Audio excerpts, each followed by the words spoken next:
48장 1절에서 25절까지 같이 봉독하겠습니다.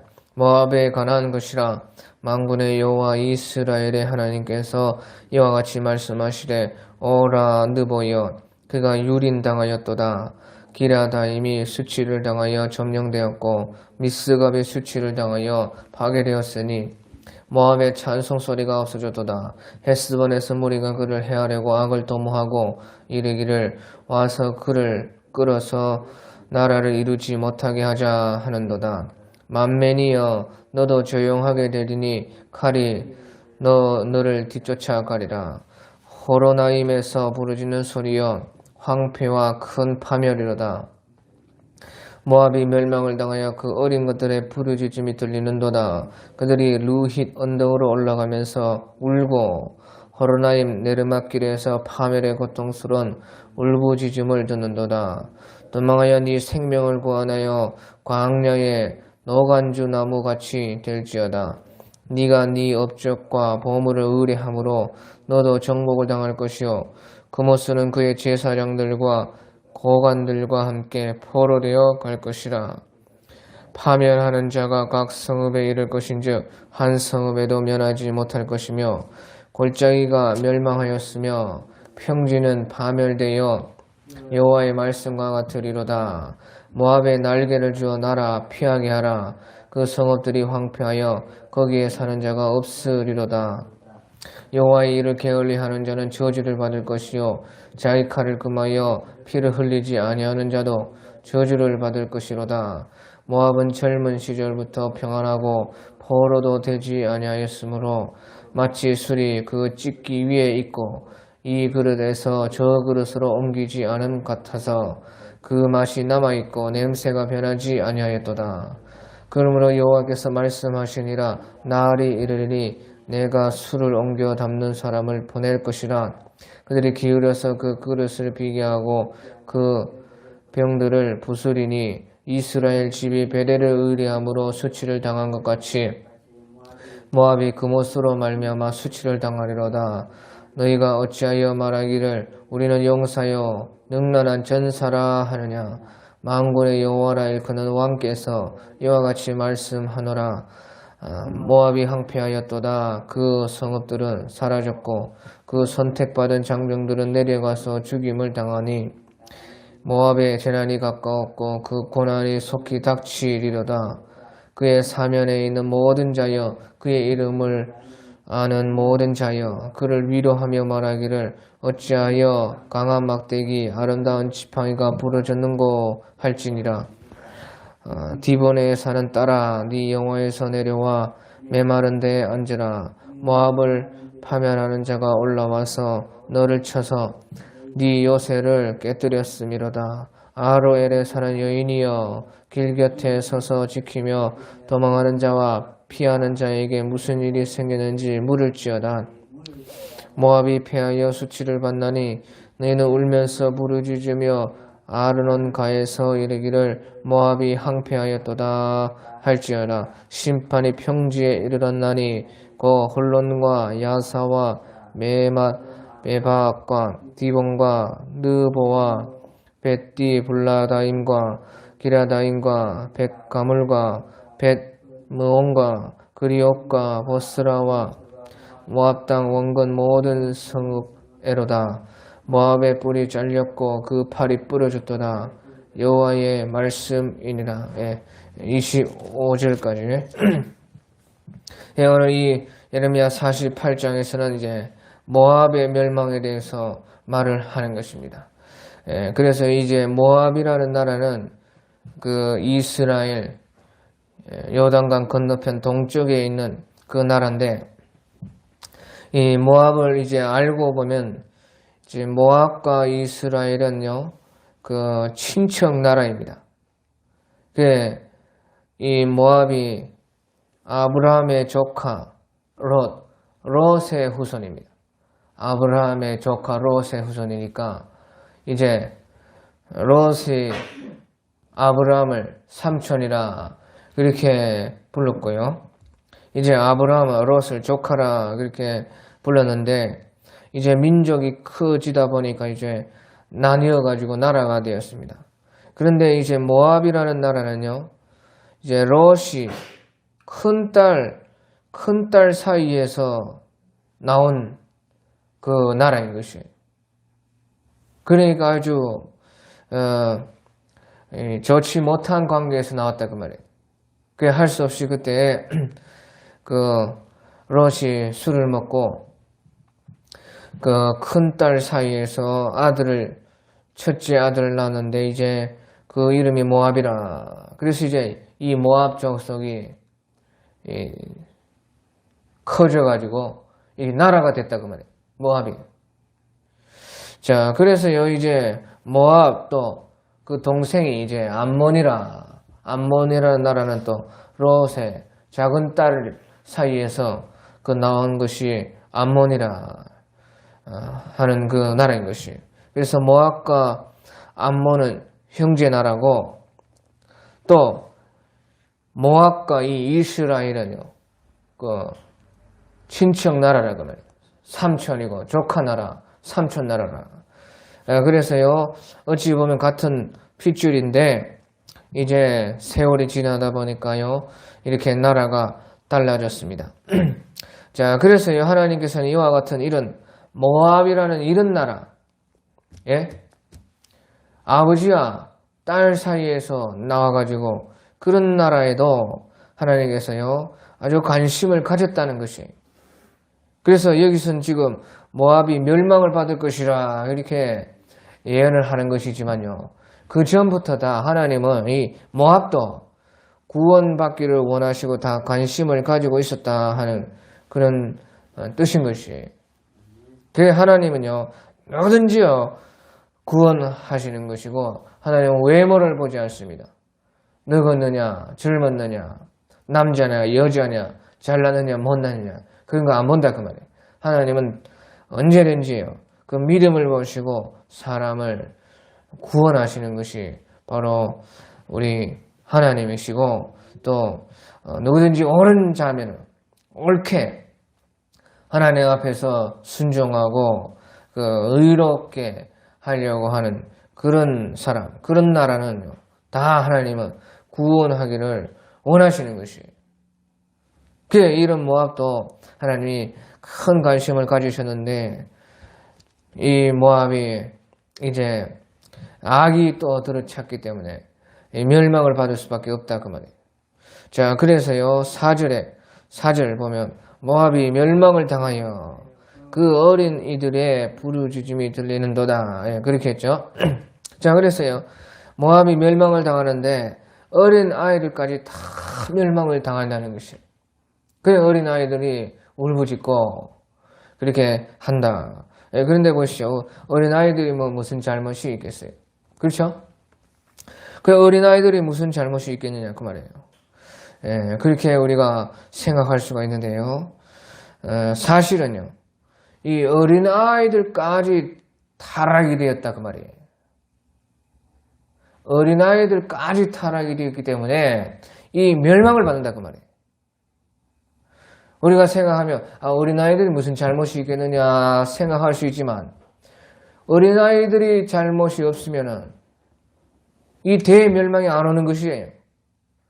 왜? 어린아이들에게 희망이 있으면 대멸망은 안 오는 것이다 그 말이에요. 그런데 대멸망이 벌써 이렇게 멸망이 온다는 것은요 어린아이에게도 희망이 없다는 것이에요. 그게 한 나라가 망하고 흥하는 것은 어린아이의 그 모습을 보면 우리가 알 수가 있지요. 그런데 어린아이까지 울부짖고 멸망을 당한다 그 소리는 어린아이들도 다 타락이 되었고 어린아이들도 희망이 없으니까 대멸망은 오는 것이에요.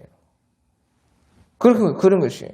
그러니까 모압이 멸망을 당하여 어린아이들이 잘못이 없는 것이 아니고 그 어린아이들도 다 타락을 했다 그 말이에요. 벌써 희망이 없다는 것이에요. 그러니까 어린아이들의 부르짖음도 들리고 멸망을 당한다 그런 것입니다. 자, 그리고 6절에 보면 6절에 도망하여 네 생명을 구원하여 광야에 노간주 나무같이 될지어다. 예. 그래서 노간주 나무라는 것은 이제 뭐 크게 우리가 신경 쓸 것은 아닌데 광야에 무슨 노간주라 하는 나무가 있는가 봅니다. 그리고 다른 지난 우리 옛날 우리 성경에 보면 떨기나무라 광야의 떨기나무 같이 될 것이라. 그리고요 또 공동 번역 성경 같은 데 보면 그 광야의 들로새 같이 된다. 들로새라. 또 어떤 데는 히스나무 같이 된다. 그래서 이것이요 번역하기가 어려우니까요 각 번역마다 이렇게 다 다른 것이에요.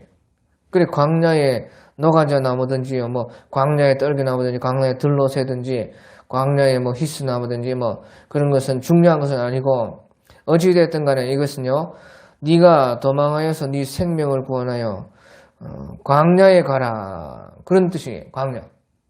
그런데 광야에 가도 멸망을 받는다 하는 그런 뜻인 것이에요.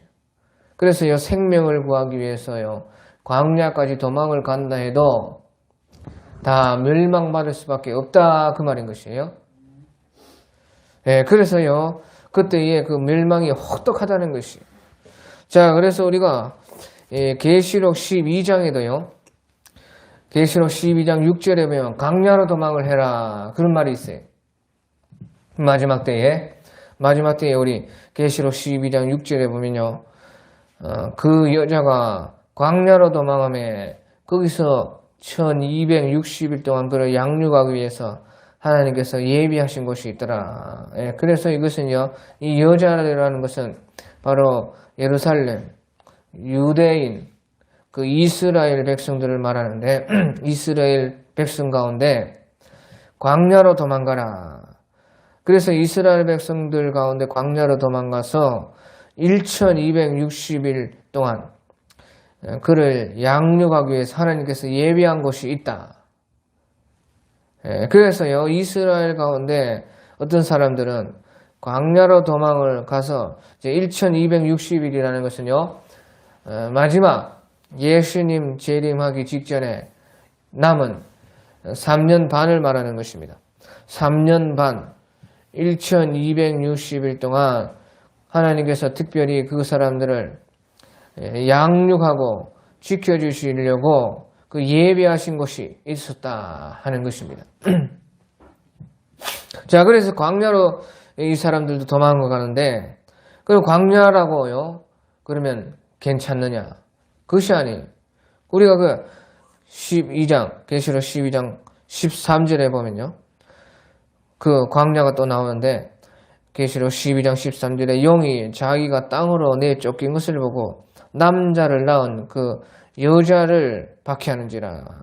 재림 예수님을 낳은 바로 이스라엘 그 사람들을 박해하는데 14절에 그 여자가 큰 독수리의 날개를 받아 광야 자기 곳으로 날아가서 거기서 그 뱀의 낯을 피하여 한때와 두때와 반때를 양육받으며 한때 두때 반때는 3년 반입니다. 3년 반을 양육받으며 여자의 뒤에서 뱀이 그 입으로 물을 강같이 토하여 여자를 물에 떠내려가려 가게 하되 땅이 여자를 도와 그 입을 벌려 용의 입에서 토한 강물을 삼키니 그렇게 말해요. 그래 보시오. 여자가요 큰 두 날개를 받아가지고 독수리의 큰 두 날개를 받아 광야로 갔는데 광야면 괜찮느냐? 아니다 그 말이에요. 따라왔어. 용이 따라와가지고 그 입에서 물을 토한다 그 말이에요. 그래 광야라고 괜찮은 것이 아니라는 것이에요. 그래 마지막 때는요 이 세상 전체가 다 광야입니다. 마지막 때는 이 전 세계가 다 광야라고. 그래 광야로 피한다고 해서요 피할 곳이 없다는 말이에요 사실은. 그래서 그 말은 무슨 뜻이냐? 광야로 도망을 간다. 광야로 피해라 하는 뜻은 오직 우리 주님만 의지해야지 산다 그 뜻인 것이. 광야라는 것이요 살 수가 없는 그런 것이 아닙니까? 그러니까 광야라는 것은 마지막 때는 이 세상 전체가 광야와 같이 된데 바로 주님만 의지해야만 살 수가 있다 하는 것이에요. 그래서요 이제 마지막 때에 요한계시록 12장에 광야에서 양육을 받는다. 그 말은 무슨 말이냐?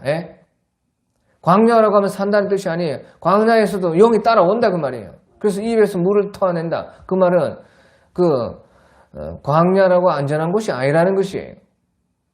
그런데 왜 광야로 피하느냐? 그 말이 있다. 그 뜻은 오직 그때 주님만 의지해서 살아남을 수 있다는 것이에요.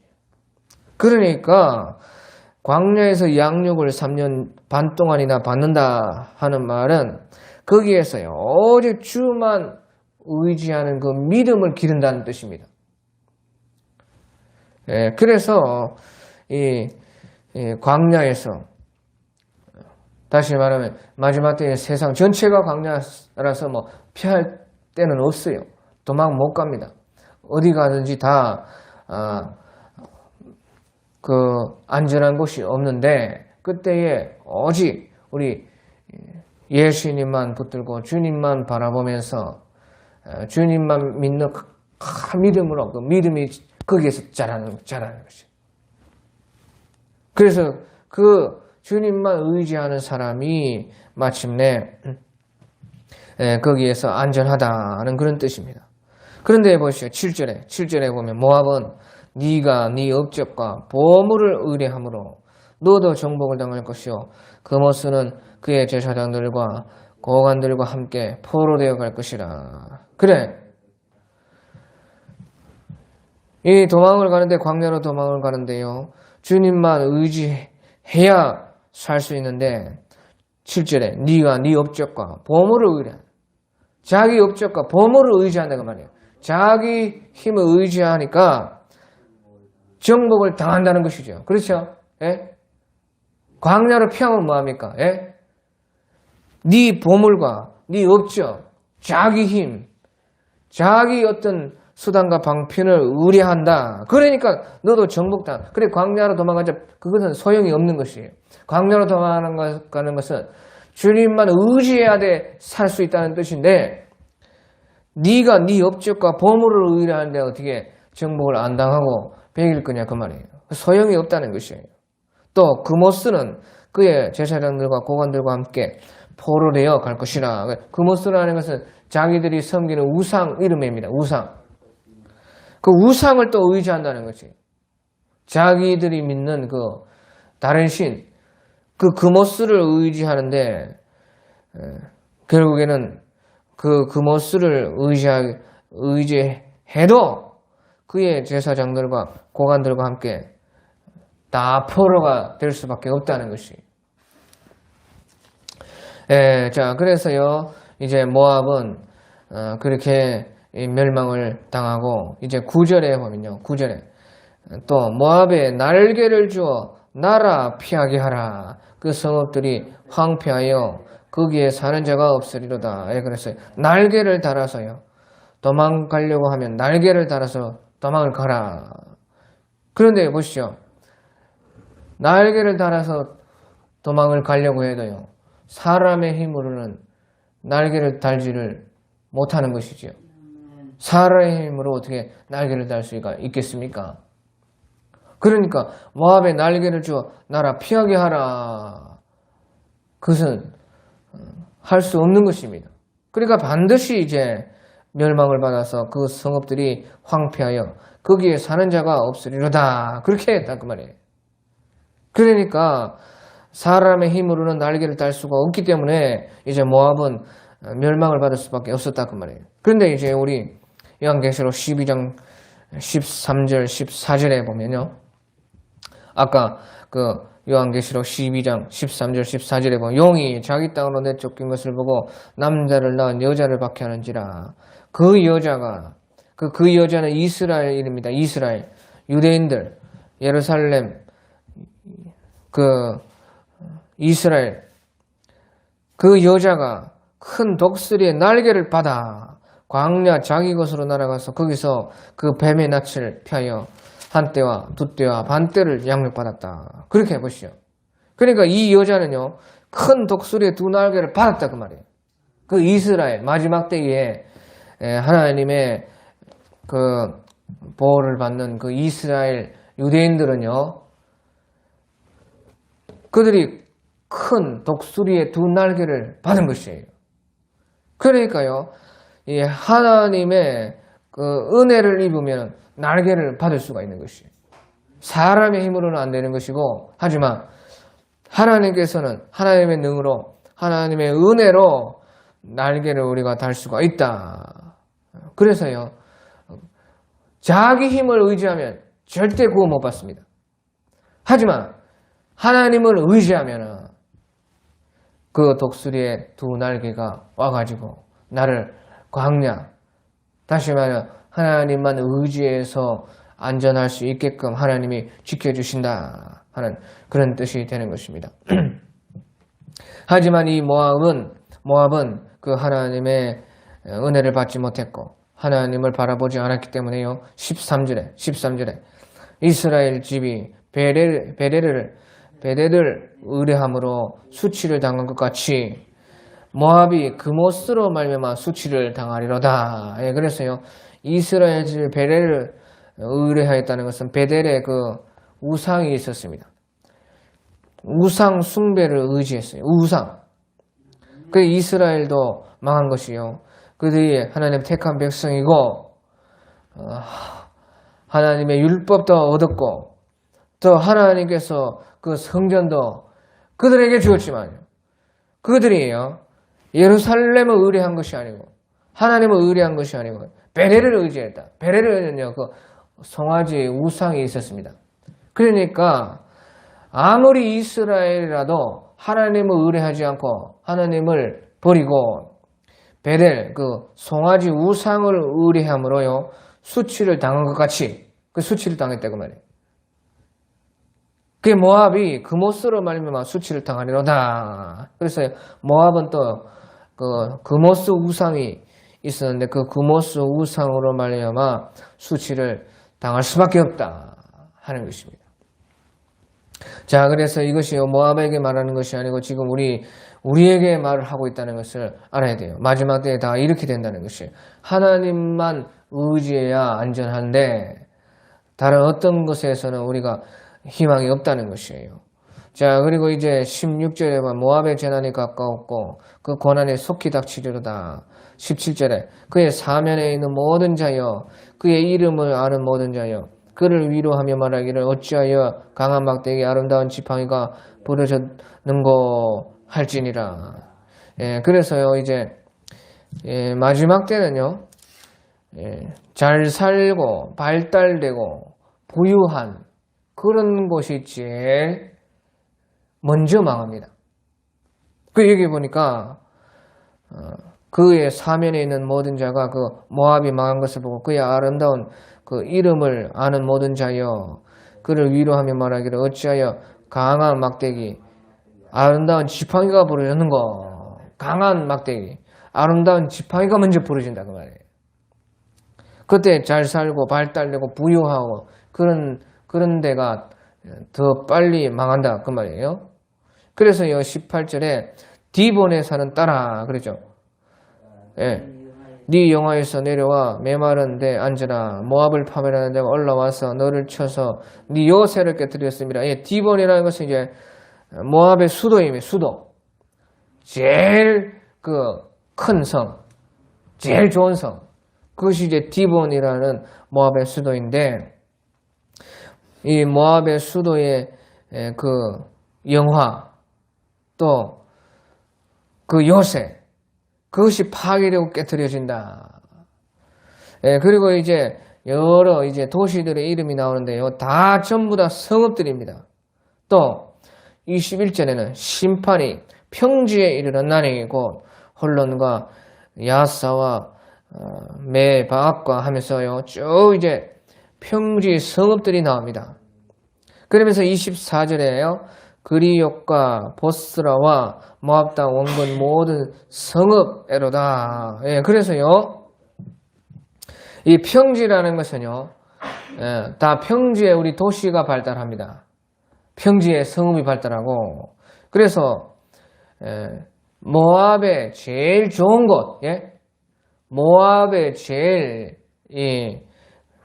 발달되고 잘 사는 그런 곳부터 이제 멸망을 다 받게 된다는 것이에요. 또 모압 땅 원근의 모든 성읍부터 그러니까 마지막 때에 그런요 제일 좋은 것이요 제일 먼저 망하게 돼 있어요. 그래서 28절에 보시죠. 28절에 보면 모압 주민들아 너희는 성읍을 떠나 바위 사이에 살지어다. 깊은 골짜기 어귀에 깃들이는 비둘기같이 할지어다. 그래서요 성읍을 떠나서 바위 사이에 살고 깊은 골짜기 어귀 거기에 깃들여서 비둘기처럼 그렇게 그렇게 해라. 그렇게 하면요 좀 피해가 좀 덜하다는 것이죠. 그래서요 마지막 시대에도 마지막 때에 제일 좋은 것이요 제일 자기를 고난 주는 것이 되는 때가 바로 그때인 것이에요. 우리나라로 치면 저 서울, 부산, 대구, 대전 그런 아름답고 좋고 제일 발달되는 그런 것이요 사실은요 지금은 제일 좋지만 나중에는요 제일 어려운 것이 된다고 말이에요. 우리에게 있는 모든 것들도 그렇습니다. 모든 우리에게 있는 좋은 것들이 나중에는 제일 자기를 힘들게 하는 것이 된다는 것이죠. 그래서 우리가요 처신을 자기가 알아서 잘 해야 된다는 것입니다. 그리고 이제 26절에 보면 모압으로 취하게 할지어다. 이는 그가 여호와에 대하여 교만함이라. 그가 그 토한 것에서 뒹굴며 또 조롱거리가 되리로다. 네가 이스라엘을 조롱하지 아니하였느냐? 그가 도둑 가운데서 발견되었느냐? 네가 그를 말할 때마다 네 머리를 흔드는도다. 그래서요 이 모압이 이스라엘 그 친척 나라 삼촌의 그 나라를 조롱했다. 그래서요 네가 그를 말할 때마다 네 머리를 흔드는도다 하니까 하나님께서도요 네가 조롱했듯이 너도 조롱거리가 된다고 말해요. 아무리요 그 이스라엘을 조롱 우리가 그 모압이 조롱을 했는데 아무리 그 조롱해도요 자기도 그렇게 된다는 것이에요. 어떻게 하면? 교만하면. 그래서 모압으로 취하게 할지어다. 이는 그가 여호와에 대하여 교만함이라. 그가 그 토한 것에서 뒹굴므로 조롱거리가 되리로다. 그게 이스라엘이 먼저 망하는 것을 보고 모압이 조롱을 했지만 그 모압에게는 조롱거리가 없느냐는 것이에요. 그래서 모압이 그렇게 교만하기 때문에 하나님께서는 모압도 자기도 조롱거리가 되게 할 것이다. 그래서 중요한 것이요 28절에도 나오는데 28절 모압 주민들아 너희는 성읍을 떠나 바위 사이에 살지어다. 깊은 골짜기 어귀에 깃들이는 비둘기같이 할지어다. 낮아져라는 것이 낮아져. 마지막 때는 낮아져야 돼. 낮아져. 포기해야 돼요. 절제하는 삶을 살아야 되고 낮아지고 또 화려하고 좋은 거 찾지 말고 이제 하나님만 의지하고 하늘의 것에 우리 소망을 두면서 살아야 되는데 29절 우리가 모압의 교만을 들었나니 심한 교만고 그의 자고와 오만과 자랑과 그 마음의 거만이로다. 그래서 교만하면 망한다는 것이에요. 네가 제일 좋아하고 자랑하고 네가 그렇게 크게 여기는 그것이 마지막에 너를 제일 힘들게 하는데 그러니까 교만하지 말라는 것이지. 그것을 알아라는 것이죠. 그래 교만하면요 망하는 것이에요. 이 모압도 바로 교만 때문에 망했다. 그래 42절에 또 보면 42절에 모압이 여호와를 것으로 자만하였으므로 멸망하고 다시 나라를 이루지 못하리라. 그렇게 되어 있죠. 그래서요 이 모압도 교만 때문에 망했다는 것입니다. 그래서요 절대 우리도 교만하면 안 돼요. 교만하면 반드시 망하는 것이에요. 그런데 이제 교만을 어떻게 안 해야 되는가?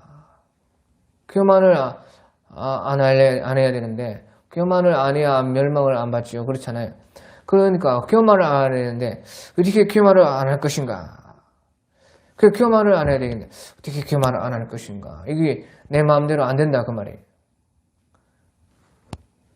교만을 안 하려면 어떻게 해야 되느냐? 우리가요 이제 사무엘하 7장 18절에 그것이 나와 있어요. 교만하지 않으려면 어떻게 해야 되는가? 우리가 그때 다윗의 겸손이요 이제 사무엘하 7장 18절에 나오는데 사무엘하 7장 18절에 보면 이제 다윗이 그때 그 나라가 다 평안하고요 안정되고 이제 모든 깃털이 잡혔을 때 그때 이제 다윗이 생각하기를 하나님의 성전을 내가 지어야 되겠다 그런 생각을 하고 있었을 때 그러니까 하나님께서요 그 다윗을 기뻐하시면서 이제 그 말씀을 하시고 나서 다윗이 말하기를 이제 사무엘하 7장 18절에 다윗이 여호와 앞에 들어가 앉아서 이르되 주 여호와여 나는 누구오며 내 집은 무엇이기에 나를 여기까지 이르게 하셨나이까 그렇게 했어요. 주 여호와여 나는 누구오며 내 집은 무엇이기에 나를 여기까지 이르게 하셨나이까 그게 다윗이 말을 하는 것이에요. 바로 여기에 우리가 이렇게 해야지 교만하지 않을 수가 있다는 말인 것이에요. 그래서 교만하지 않으려면 우리가요 항상 내 지난날에 나를 돌아볼 수가 있어야 됩니다. 지난날에 내가 어떤 인간이었는지 어떤 사람이었는가 나는 누구오며 내 집은 무엇이간데 주님께서 나로 여기까지 이르게 하셨나이까 자기의 지난날에 자기를 보라는 것이에요. 또 하나님께서 여기까지 이끌어 주신 그 은혜들을 생각하고 잊지 말라는 것이에요.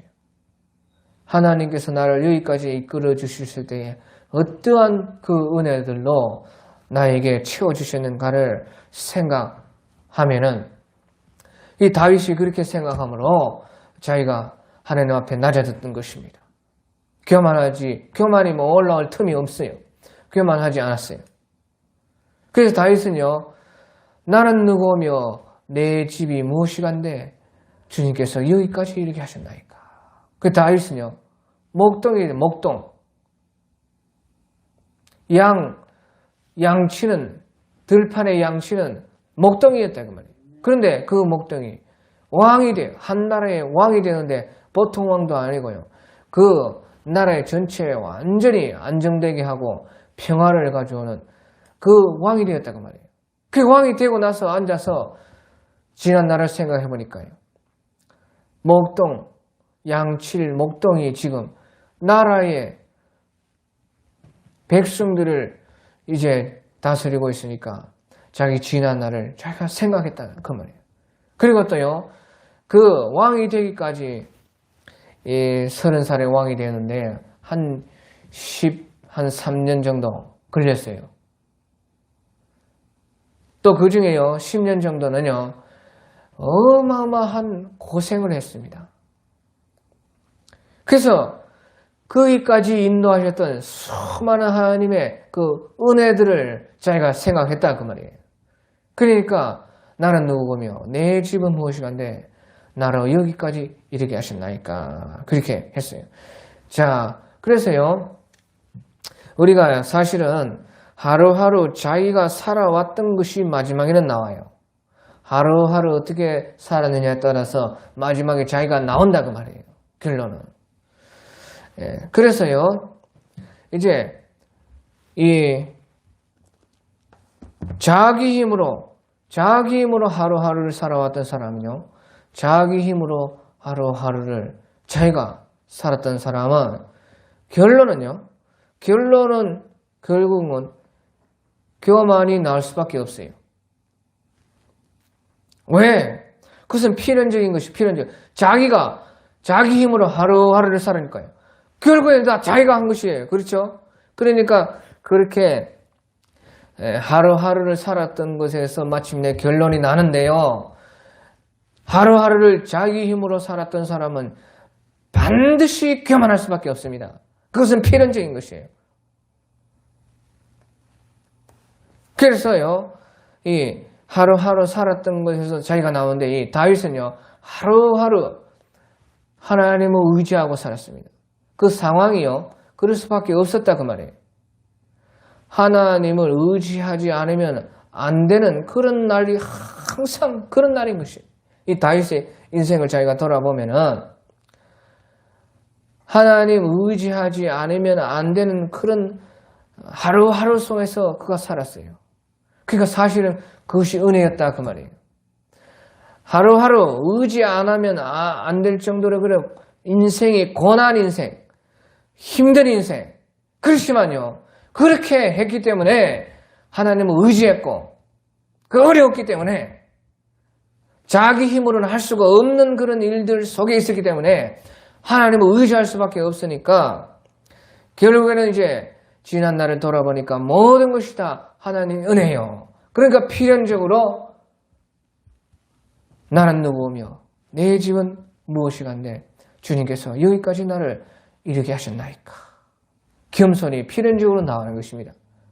그러니까 우리가 사실 끝에 가서 돌아보면요. 고난의 그 인생이 은혜다 하는 것이에요.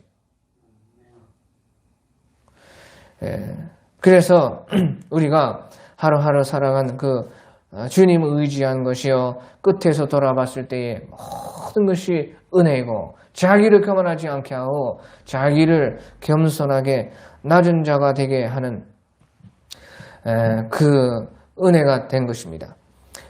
자, 그리고 이제 우리가 마지막으로요. 이제 47절에 마지막에 보면 예레미야 48장 47절에 마지막을 보면 그러나 내가 마지막 날에 모압의 포로를 돌려보내리라 여호와의 말씀이라 모압의 심판이 여기까지니라 그렇게 말씀을 하나님께서 하셔서요. 이 마지막 날에 그래도요. 모압에도 남은 자가 있다는 것이 남은 자. 그 남은 자라고 할 때 우리가 보통 남은 자다. 성경에서 남은 자라 할 때는 보통요. 꼭 그런 것은 아니지만 이 마지막에 그래도요. 구원받을 사람을 남은 자라 그렇게 말을 합니다. 그러니까 모압도 이렇게 하나님께서 멸망을 내리셨지만은요. 31절에도 내가 모압을 위하여 울며 온 모압을 위하여 부르짖으리라. 그게 하나님께서 안타까워하신다 그 말이에요. 모압을 위해서 운다 그 말이에요. 모압을 위해서 부르짖는다. 또 36절에도 나의 마음이 모압을 위하여 피리같이 소리내며 나의 마음이 길 헤레스 사람들을 위하여 피리같이 소리내나니 이는 그가 모은 모든 재물이 없어졌습니다. 그래서요 하나님은 이 재앙 가운데서도 이렇게요 울면서 부르짖으면서 피리 소리를 내면서 그 안타까워 하신 것이에요. 그리고 또 이제 마지막 날에 그래도 모압에서도요 남은 자가 있다 그 말이에요. 남은 자. 그래서요 우리 오늘 그 계시록 12장에 나오는 그 이스라엘에도 남은 자가 있어요. 이스라엘에도 남은 자가 있어가지고 하나님께서는 그 사람들을 광야로 도망하라. 또 큰 독수리의 두 날개를 주어서 광야에 가가지고 하나님께서 거기에서 양육시키고 한때 두때 반때 3년 반을 그들을 보호해 주시는 것이에요. 그런데요 여기에 이제 모압의 남은 자들은요 그런 남은 자는 아닙니다. 남아가지고 구원받는 사람들은 맞기는 맞는데 그렇게 하나님께서 대환란 속에서 지켜주시고 보호해 주시는 그런 남은 자는 아니라 그 말이에요. 그 요한계시록 12장의 그 여자라는 그 유대인들 이스라엘의 남은 자는요 그들은요 하나님의 성전과 제단에서 그 안에서 또 경배하는 자들 바로 경건하고 하나님을 온전히 바라면서 그들이 하나님께서 이제 자기들을 도와주시기를 바라고 하는 그런 이 좋은 유대인들이라 그 말이에요. 그래서 하나님께서는요 특별하게 그들을 광야로 보내시고 큰 독수리의 두 날개도 주셔서 거기에서 하나님만 의지하게끔 그 믿음을 길러가지고요 3년 반 뒤에는 구원시킨다 그 말이에요. 그런데 여기 모압에 있는 남은 자는 그런 사람은 아니고요. 어떤 사람이냐? 이것이 중요합니다. 이 모압의 남은 그러나 내가 마지막 날에 모압의 포로를 돌려보내리라 그렇게 하죠. 그래서 여호와의 말씀이라 모압의 심판이 여기까지니라 할 때에 남은 자가 있다는 뜻은요. 이제 그 대멸망, 대환란을 다 받아가지고요. 겨우 이제 그게 목숨만 붙어가지고 이제 살아남았다 그 말이에요. 겨우. 그래서요 하나님 보호 없이요 이렇게 대환란을요 겪었긴 겪었는데 이거 뭐 완전히 그 찌끄레기처럼 남았다 그 말이에요. 찌끄레기처럼. 예. 그래서요 우리 이 마지막 때 환란 때도 이런 사람들이요 우리 이방 세계에 많이 있습니다. 그래서요 예수님이 그때요 오시는 것을 보고 믿을 자가 많아요. 예수님을 오는 것을 보고 믿을 자가 많다고 말해요. 이 대환란이 있고 대환란 그 가운데서요 뭐 어떻게 해든 어찌 해가지고 살아남았는데 이제 그래가지고요 예수님이 오신다 그 말이에요. 3년 반 뒤에는. 그래서 3년 반 뒤에 예수님이 오시면 이제 그때서 예수님 보고서야 이제 예수님이 참 메시아구나.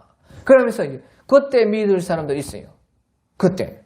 그래서 그것이 어디에 있느냐? 그건 내가 지어낸 것이 아니고요. 그것이 요한계시록 14장 6절에 보면 그것이 딱 나오는 것이에요. 그래서 이것이 중요합니다.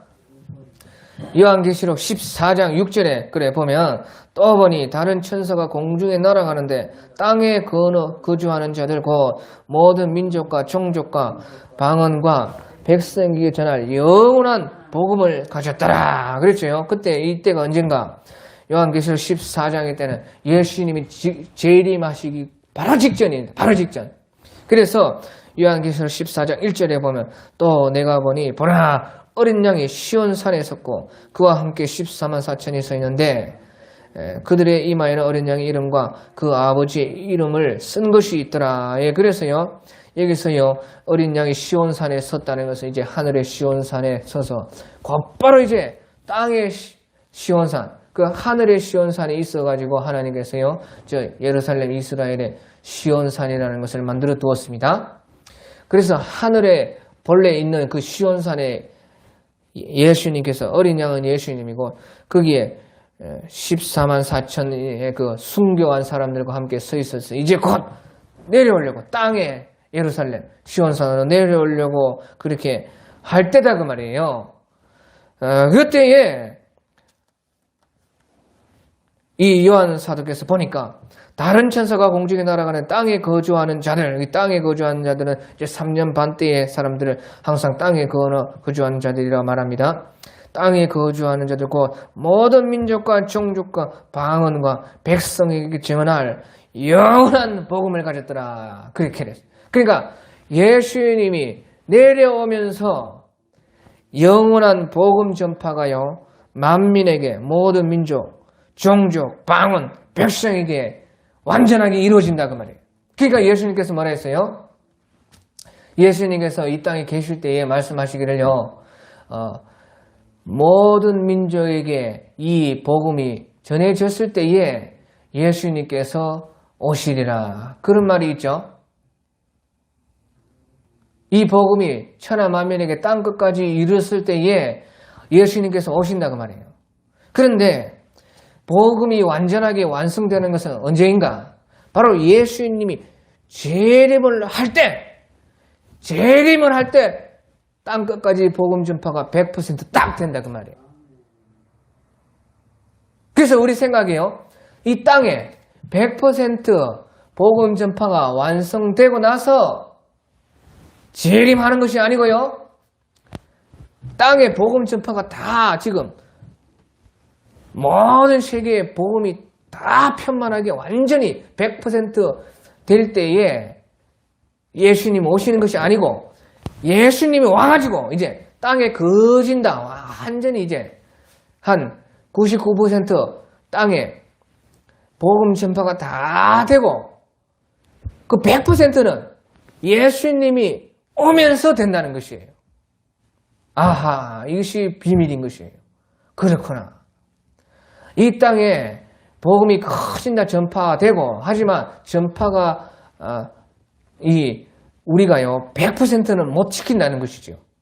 오로지요 복음 전파 100% 지키는 것은 예수님이 재림에 왔을 때에 그것을 보고 믿을 자가 있다는 것이에요. 보고.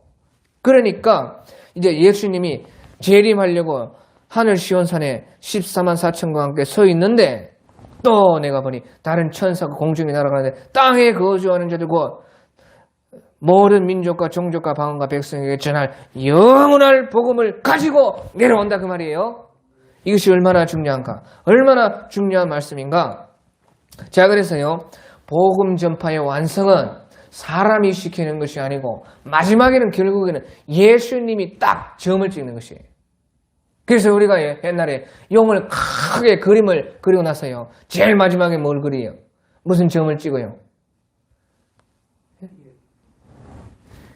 용 눈을 딱 그린다 그 말이에요. 그런 말이 있다 그 말이에요. 옛날에 용 그림을 딱 그리는데 절대 눈 동자는 딱 남겨두고 제일 마지막에 딱이었습니다. 예, 그것이 무슨 한자말로 멋이라 뭐 있는데 아무튼지 그런 것처럼 이 복음 전파가 완전히 완성되는 것은 사람의 힘으로 되는 것이 아니라 그 말이에요.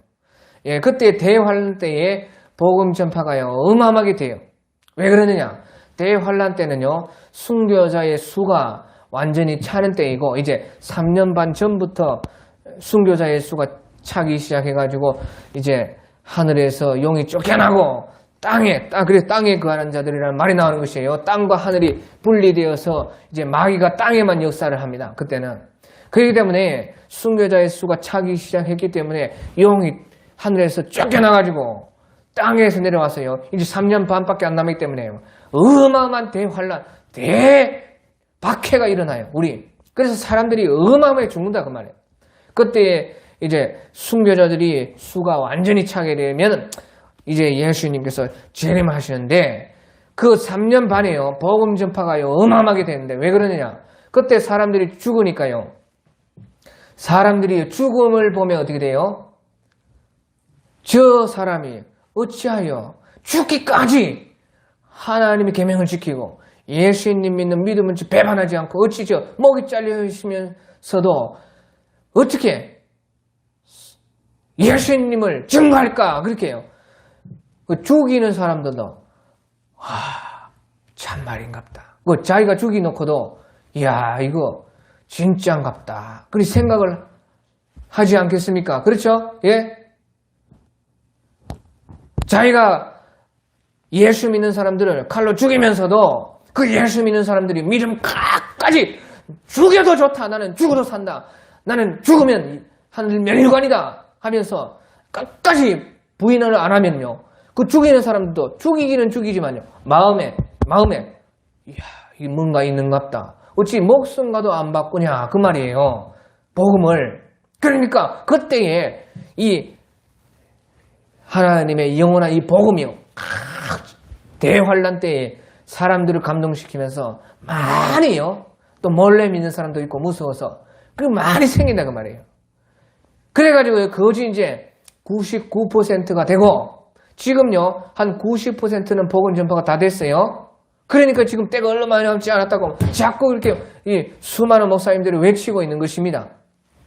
그래가지고 복음 전파가 거의 100% 가까이 되는 것은 이 대환란에 순교자들의 그 하나님의 계명과 예수 믿는 믿음을 지키는 그것을 통해서 죽음을 통해서 복음 전파가 되고 거진다 되고 그 다음에 마지막으로 100% 용의 눈에 점을 찍는 것과 같은 그 완전하게 복음 전파가 이 땅 끝에 모든 민족과 종족과 방언과 백성에게 전할 영원한 복음이 완전히 완성되는 것은요, 바로 이 예수님께서 재림해서 딱 재림, 이제 하늘에서 예수님이 딱 내려오는 것을 볼 때에, 그때에 예수님이요, 예루살렘 동편 감람산에 임하시고 시온산에 임하시고 성전에 임하신다. 그 예언이 벌써 다 되어 있어요. 그런데 지구상의 전체 지구상에 있는 모든 사람들은 그것을 알게 된다는 것이에요.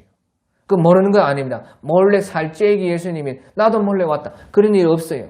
그래서 예수님께서 말씀하시기를 내가 그렇게 예루살렘에 오기는 오지만은 천하 만민이 자기가 있는 곳에서 다 예수님을 볼 수 있게끔 한다는 것이에요.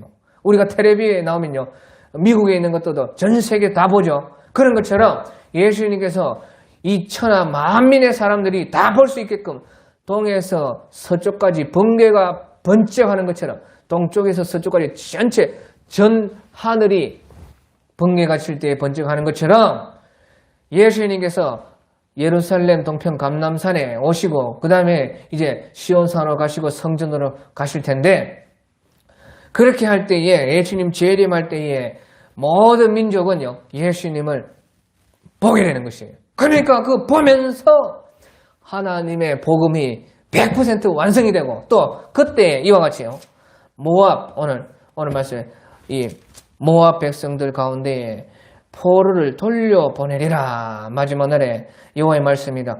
모압의 심판이 여기까지니라 한 것처럼 그때에 예수님 보고, 예수님 안 믿다가, 그때는 이 복음을 안 받다가, 그때 예수님을 보고 나서야 그 예수님을 믿을 사람도 많다 그 말이에요. 그래서 그 다음에 이제 천년왕국이 되는데, 그때 그런 사람들은 천년왕국 그 예루살렘 성에는 들어가지 못해요. 그 왕노릇을 못해요. 제사장 노릇을 못하는 것이에요. 그때 천년왕국 때는요, 하나님의 나라가 저 예루살렘, 이스라엘 예루살렘에 온전하게 임하는 것입니다. 온전하게. 마치 그게는요, 하나님의 나라가 완전히 완성된 것처럼 그 천년왕국의 예루살렘 성에서는 완성이 돼서 그때에 그 예루살렘 성까지 들어간 이긴 사람들은 자기 목숨을 내고 믿음을 지켜가지고 이긴 사람들은 거기 들어가서 천년 동안 왕노릇하고 제사장이 되고 그 모든 천하 만민의 제사장이 된다는 것이, 그리고 예수님과 함께 다스리고 그렇게 첫째 부활에 참여하게 되는 것입니다. 하지만요, 이런 사람들요, 예수님을 내려온 것을 보고 그때 이제 믿는 사람들은 그 천년왕국 때의 예루살렘 성 안으로는 못 들어가고 그 밖에, 아니면 또 이방 나라에 원래 있었던 그 나라에서 이제 천년왕국의 그 시대를 맞이하게 되는 것이 이 하나님의 복음의 비밀인 것이. 그래서 이런 것을 우리가 잘 알고요, 어쨌든지 우리가 하나님의 이 복음을요 끝까지 우리가 지켜서 모두 다 놀라운 이 하나님의 은혜를 받기를 우리가 받으면 좋겠습니다.